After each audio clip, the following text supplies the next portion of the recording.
Hello, good morning students. Please subscribe the channel, drop a like, share and comment. Today's transcription number 389 of Sir Kailash Chandra's volume number 18 on the speed of 100 words per minute. Start.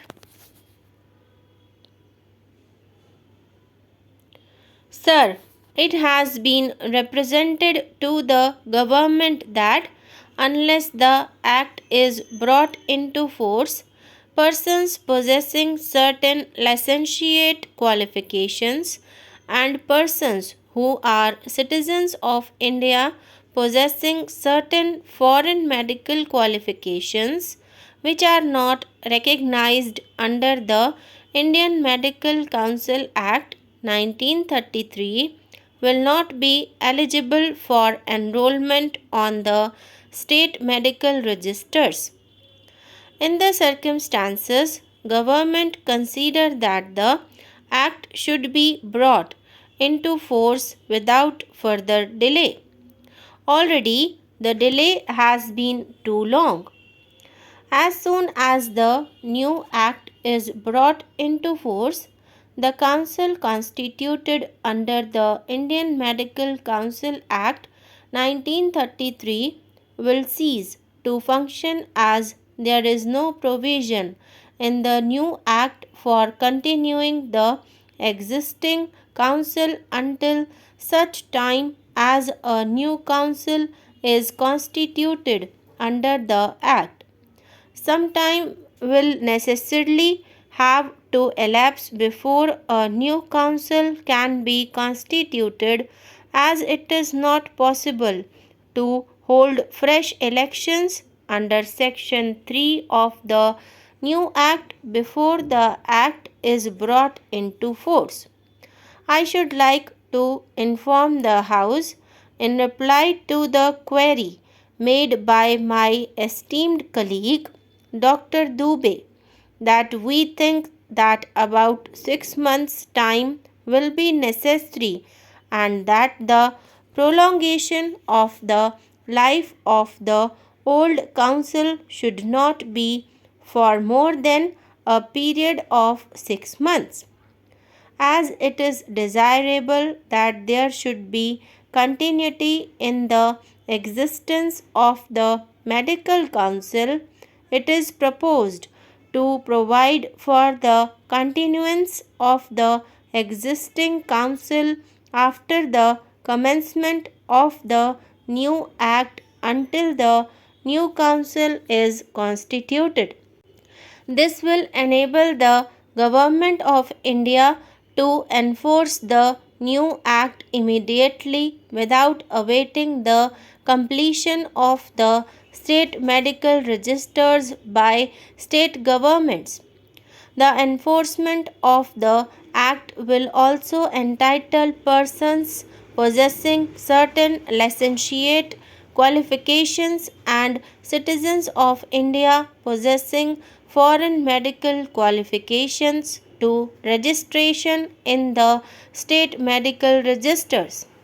Sir, when this bill was being considered in the Lok Sabha, the members who participated in the debate in that house thought that in view of the fact that the licentiates will get representation under the new dispensation, it should also happen that they get some representation on the Indian Medical Council as at present constituted, so that they need not wait for having their representation in the existing medical council whose life will expire immediately the new council comes into being.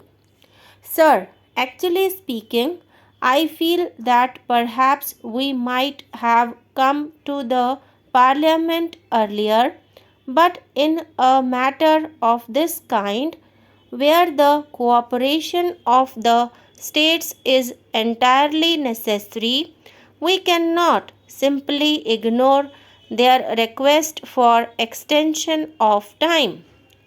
We therefore waited, but then there comes a time when we can wait no longer? I think, sir, it should be defeating the purpose of the new act if we were to wait any longer. Therefore, we have come up with this enabling bill so that the Indian Medical Council, as it existed under the old act, will get out of existence immediately this bill is brought into force, and that will happen immediately after the present bill receives the assent of the President. Now, I do feel that really there will be no difference of opinion about this amendment, which is absolutely necessary. There was, of course, another alternative which, however, the government did not like. There is provision in the Act saying that nothing done by the Indian Medical Council as constituted under the new Act shall be considered to be what might be called defective simply because the Council is not properly constituted.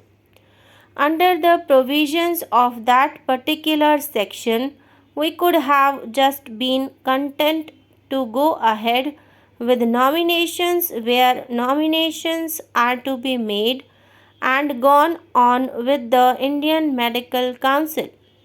It would not be complete but deficient in respect of the members to be elected on behalf of certain interests. But rather than do that, we thought that it was proper to have the Indian Medical Council in a proper manner to prolong its existence rather than take recourse to an expedient which was not satisfactory. Mr. Deputy Chairman, sir, nearly a year and 8 months after the passing of the Act, the Health Minister at last comes and puts forward this amendment to the original Act to enforce the original Act. It took nearly 2 years for them just to think of enforcing it. Now, sir, when the original act was brought before the House in the year 1956, some of the members wanted it to be referred to a select committee, and one of the pleas put forth against it by the then health minister was that it might cause some delay if it went to the select committee, that they did not want that delay and they wanted it to be implemented as early as possible. So, reference to a select committee was rejected. It is curious, sir, to find that they have taken nearly 2 years to think of an act